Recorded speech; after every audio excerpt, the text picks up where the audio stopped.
SR आदर्श senior secondary school की online classes में आप सभी का स्वागत है।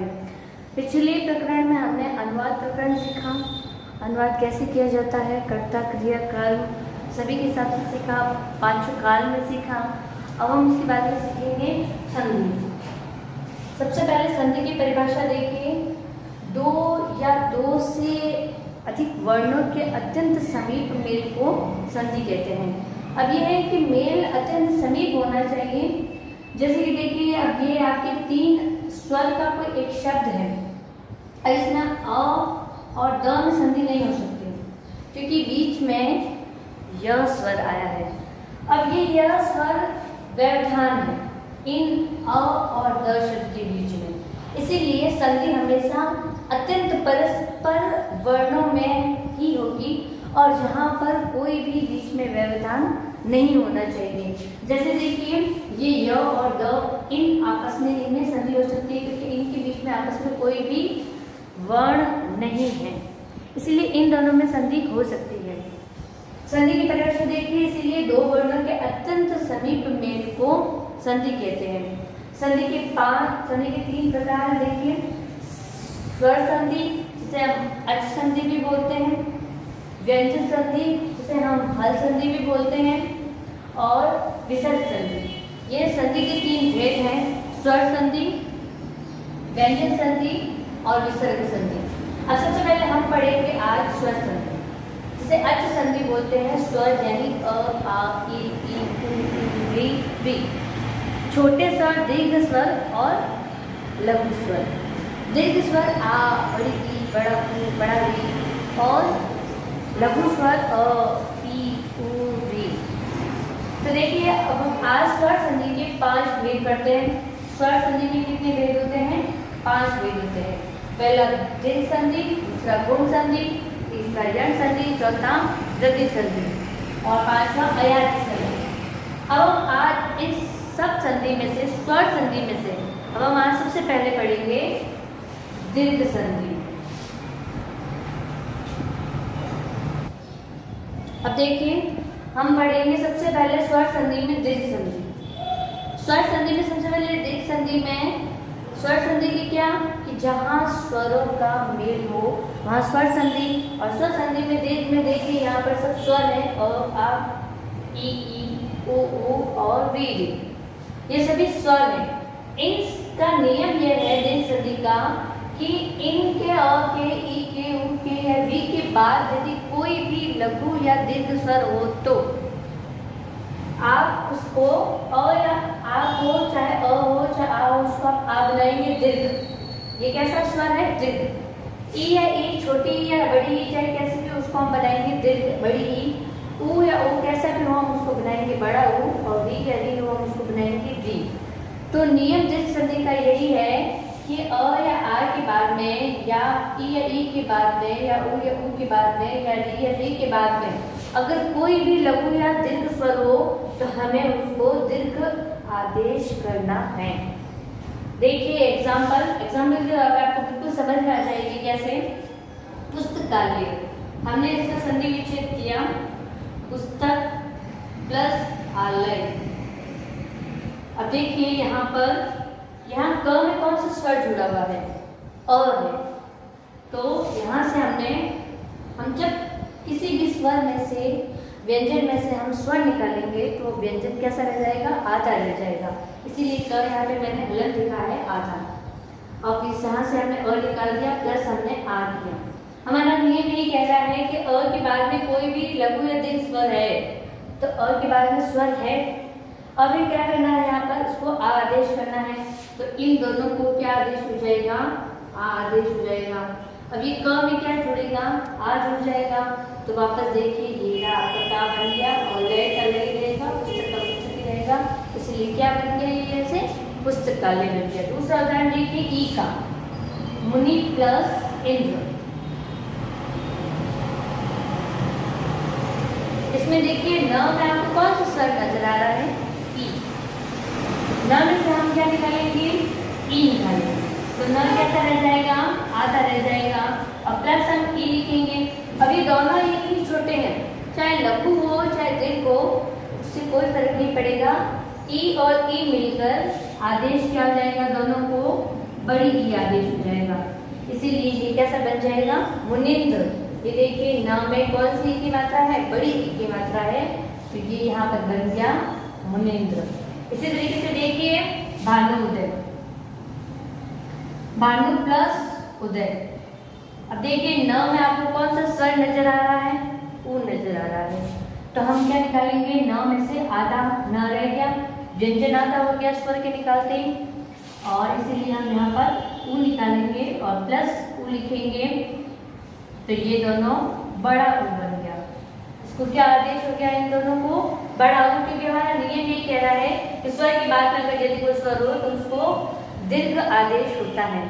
तो देखिए न में हम बड़ा ऊ जोड़ेंगे, न में मैंने बड़ा ऊ ही लिखा है, भानुउदय। ये संधि कैसे बन गई, ये शब्द कैसे बन गया। अब देखिए पितृणम, इसका संधि विच्छेद क्या होगा, पितृ प्लस ऋणम। अब ये देखिए त में से हम री निकालेंगे, त में से हमने निकाल लिया तो त में कैसा बच गया, आधा, और री, ये री और ये री।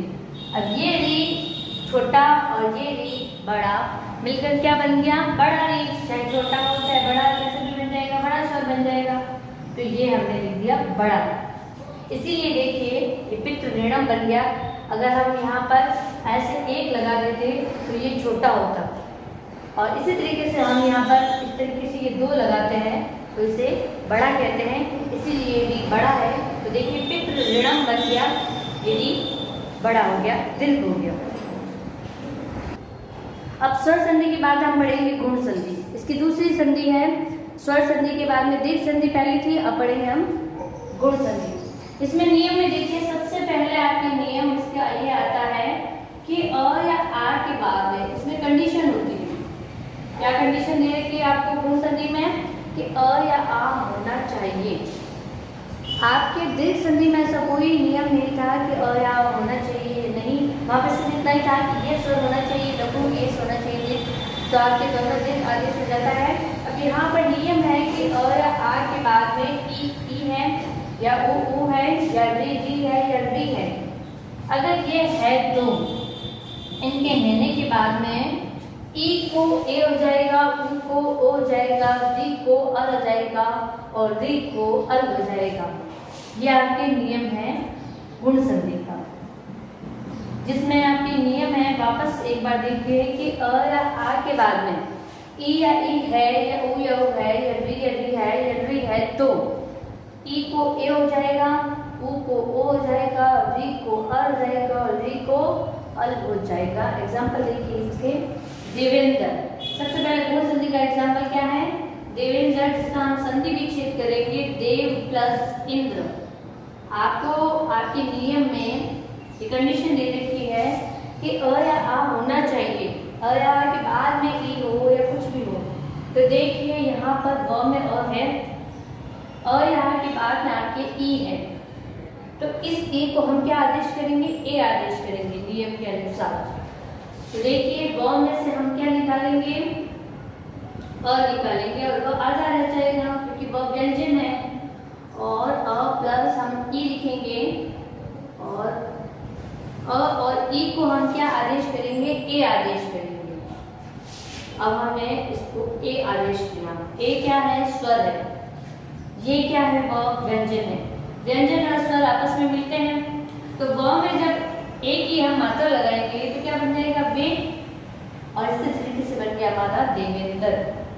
देखिए देव प्लस इंद्र, अ के बाद में ई है, इसीलिए अ प्लस ई बराबर ए हो गया, और ए को हमने व में वापस जोड़ा तो क्या बन गया, देवेंद्र। इसी तरीके से देखिए परोपकार, इसका संधि विच्छेद क्या होगा, पल प्लस उपकार। कैसे बना ये संधि विच्छेद, देखिए र में क्या जुड़ा हुआ है, अ जुड़ा हुआ है, ये स्वर है, स्वर को अलग करते ही ये व्यंजन हो गया आधा। अब अ में हम क्या जोड़ेंगे, ऊ।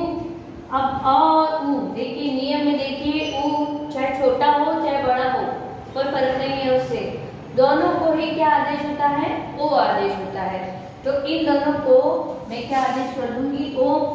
अब ये ओ क्या है, स्वर है, ई उ वी, ये सब क्या है, स्वर है। तो ये र में व्यंजन में ओ मिल जाएगा तो क्या बन जाएगा, ये परोपकार बन जाएगा।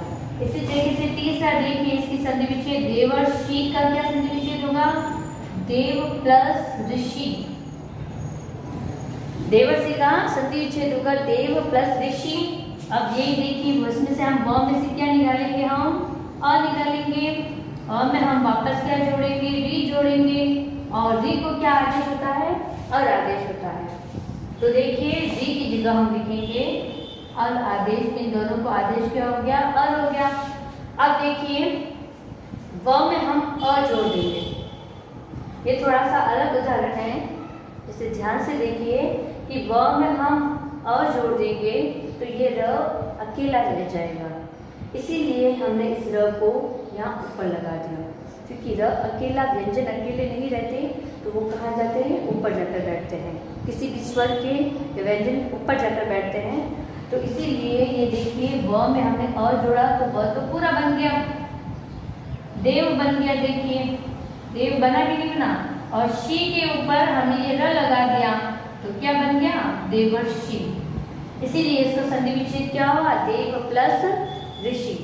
अब उसी तरीके से देखिए चौथा हमारे संधि क्या होगी, इसकी तम प्लस लकार।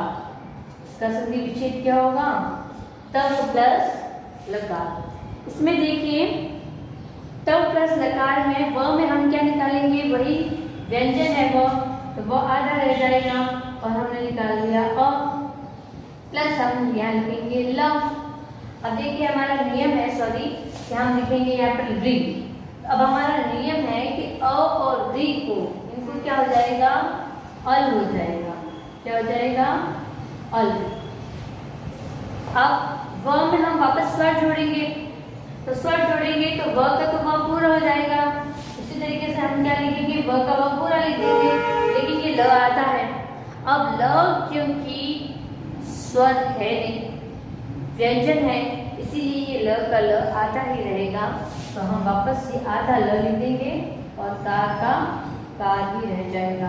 तो ये क्या बन जाएगा, तवलकार। इसी तरीके से ये आपकी आज गुण संधि पूरी।